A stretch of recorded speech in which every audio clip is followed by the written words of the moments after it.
वंदे मातरम। दोस्तों, आज की डिफेंस न्यूज में हेडलाइन है, भारत की जोरावर लाइट टैंक में लगेगा US engine. Army commander conference में डिस्कस किया जाएगा हामस की टैक्टिक टेक्निक। अग्निवीर अमृतपाल सिंह की देहांत पर उनको नहीं मिला guard of honour. Arunachal Pradesh में हो सकता है mega air show Indian air forces की तरफ से। इसरो चीफ ने बताया कि आदित्य 11 मिशन सक्सेसफुल होने वाला है। इस साल अगस्त महीने में टाइम्स नाउ की तरफ से एक रिपोर्ट जारी की गई थी और इस रिपोर्ट में हाईली प्लेस सोर्सेस के हवाले से दावा किया गया था कि डीआरडीओ और एलएनटी जो प्रोजेक्ट जोरावर के तहत स्वदेशी तौर पर एक नई लाइट टैंक को विकसित कर रहे हैं, तो इन टैंक में जर्मनी इंजन की बदले यूएस फर्म कमिंस के इंजन को इस्तेमाल किया जा सकता है और जर्मनी के बदले यूएस इंजन के साथ जाना फैसला है। तो इन लाइट टैंक डेवलपमेंट में 3 से 4 महीने की देरी हो सकती है, क्योंकि अमेरिकन इंजन को फिट कराने के लिए टैंक्स को मॉडिफिकेशन करना पड़ेगा। और रिपोर्ट में यह भी बताया गया है कि अपनी नई लाइट टैंक्स के लिए भारत ने अमेरिका फर्म कमिंस की इंजन को चुना है। हालांकि इन लाइट टैंक्स की इंजन के लिए जर्मनी के साथ बातचीत चल रही थी, लेकिन कई महीने तक चले निगोशिएशन के बाद इंजन की सप्लाई को लेकर जर्मनी फर्म के साथ आम सहमति नहीं बन पाई और इसकी वजह से लाइट टैंक डेवलपमेंट प्रोसेस में लेट भी हुआ और उसके लिए इन लाइट टैंक इंजन के लिए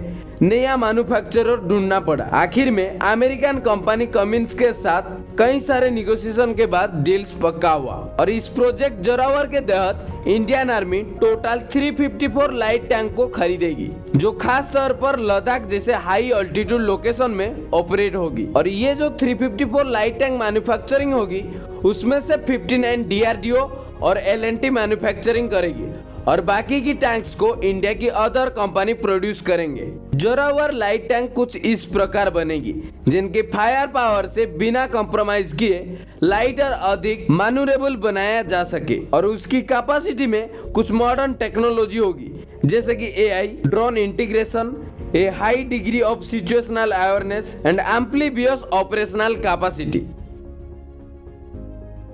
16 अक्टूबर से लेकर 20 अक्टूबर तक न्यू दिल्ली में आर्मी कमांडर कॉन्फ्रेंस को आयोजित किया जाएगा और इस बार की जो कॉन्फ्रेंस है यह हाइब्रिड फॉर्म में आयोजित किया जाएगा और इसमें मिलिट्री की टॉप ऑफिसर भारत की सुरक्षा को लेकर कई सारे इम्पोर्टेंट इश्यू को डिस्कस करेंगे। और इस तरह हामस ने जैसे न्यू तरह की टैक्टिक इस्तेमाल किया था इजराइल को हमला करने के लिए, तो इन सभी ऑनगोइंग डेवलपमेंट को भी डिस्कस किया जाने वाला है। जैसे कि हम पिछले वीडियो में बताए थे कि इंडियन फोर्सेस हामस की इस हमले को लेकर काफी क्लोजली स्टडी कर रहा है, ताकि फ्यूचर में अगर इंडिया को ऐसा सिचुएशन का सामना करना पड़ेगा तो इंडिया आसानी से उस सिचुएशन के साथ स्टैंड हो पाएगा।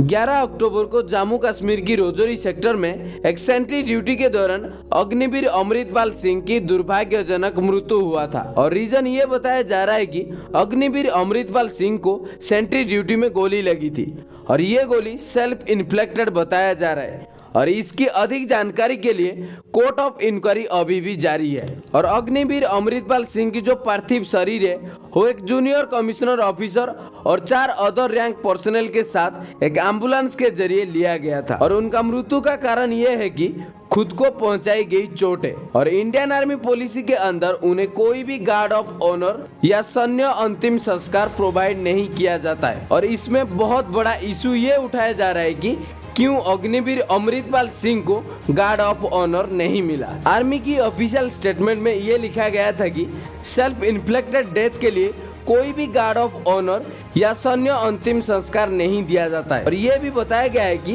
एक जूनियर कमिश्नर ऑफिसर और 4 अदर रैंक पर्सनल के साथ एक एम्बुलेंस के जरिए अग्निवीर अमृतपाल सिंह की बॉडी को भेजा गया था। इंडियन आर्मी की जो पॉलिसीज है उसमें अगर किसी का डेथ सेल्फ इन्फ्लेक्टेड इंजुरी में होता है तो उनको गार्ड ऑफ ऑनर या फिर मिलिट्री फॉर्नेल नहीं दिया जाता है। आपका क्या ख्याल है इस पॉलिसी को लेकर? अग्निवीर अमृतपाल सिंह को गार्ड ऑफ ऑनर मिलना चाहिए था और नहीं? हाल ही में एक मीडिया अट्रैक्शन के दौरान जब ईस्ट एंड एयर कमांडर की एओसी इन सी से क्वेश्चन पूछा गया कि क्या कभी हो सकता है कि इंडियन एयरफोर्स अरुणाचल प्रदेश में भी एक मेगा एयर शो को आयोजित करे, तो इस क्वेश्चन को आंसर देते हुए ईस्टर्न एयर कमांडर की एओसी इन सी ने बताया कि अरुणाचल प्रदेश जैसे पहाड़ी इलाका पर एयर शो करना काफी चैलेंजिंग होगी, लेकिन वाकई में ये बहुत इंटरेस्टिंग आइडियाज है। इस जगह पर एक मेगा एयर शो को आयोजित किया जाए और हम इस पर डिस्कस करेंगे। और इसके साथ उन्होंने इस बात पर भी संकेत दिया कि ऐसे भी हो सकता है कि आप अगले एयर शो के लिए फ्यूचर में अरुणाचल प्रदेश की कुछ लोकेशन पर आएंगे एयर शो को एंजॉय करने के लिए।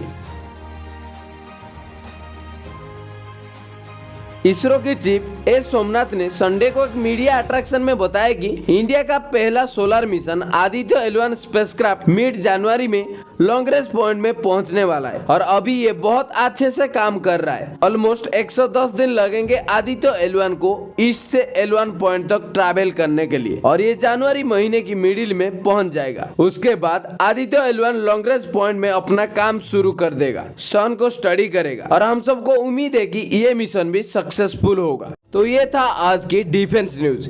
ऐसे और भी defence news, update news, current affairs जानने के लिए हमारे चैनल को जरूर सब्सक्राइब करें और अपने दोस्तों के साथ शेयर करें और जानते हैं इंडिया की पहचान।